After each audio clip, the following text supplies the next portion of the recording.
Ce soir, donc, c'est une petite visite qui va partir de la place des Martyrs. On va faire le tour par le Pont Neuf, par la rue Basse et revenir place de la Libération où il y aura d'autres festivités.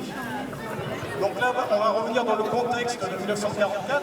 1944, à Terrasson, c'est 3700 habitants. Le pont d'Europe n'existe pas, donc la nationale 89 passe au niveau des clés. C'est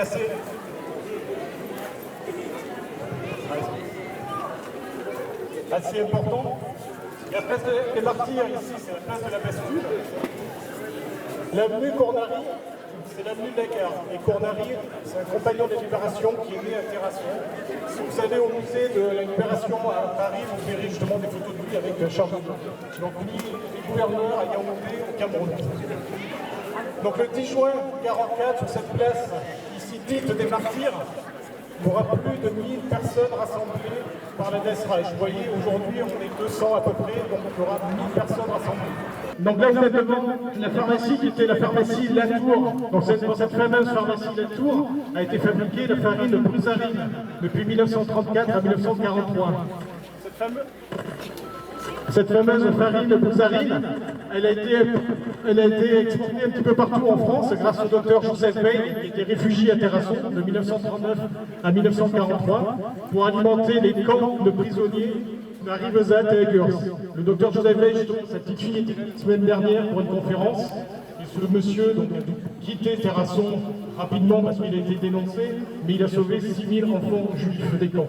Certaines sera le 9 juin 1944 à Salon-la-Tour, mais il est déjà recherché donc en mars 1944 par la division primaire. Il arrive à échapper, ainsi que Roubi, Delors, mais leurs maisons seront incendiées, bombardées. Donc on mettra des grenades et ainsi de suite.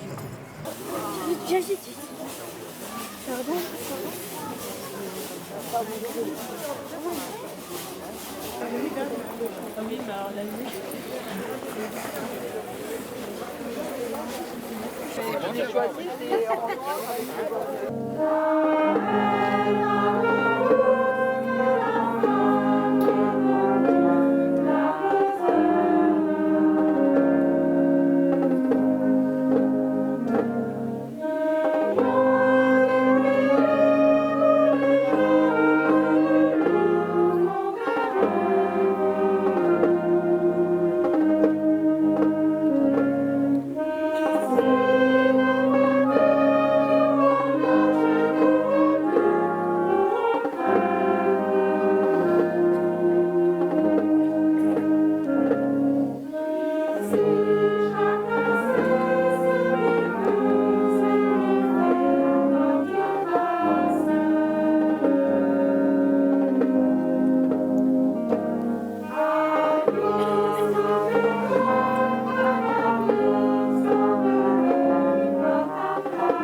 Le savon.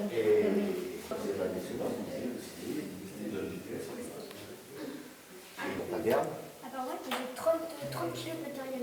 Alors, ils avaient 30 kg de matériel sur le dos, ils avaient le casque et sur la tête. Et s'ils mettaient la ceinture en dessous des bras, tu vois, ça allait, là ils pouvaient flotter.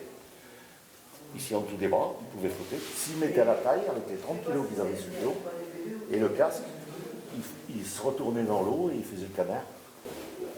Parce que là, c'était pas des statoréacteurs, c'était des turbo, comment ça s'appelle, quand il n'y avait plus d'essence, qu'il n'y avait plus de machin, ils tombaient. Oui, c'est ça.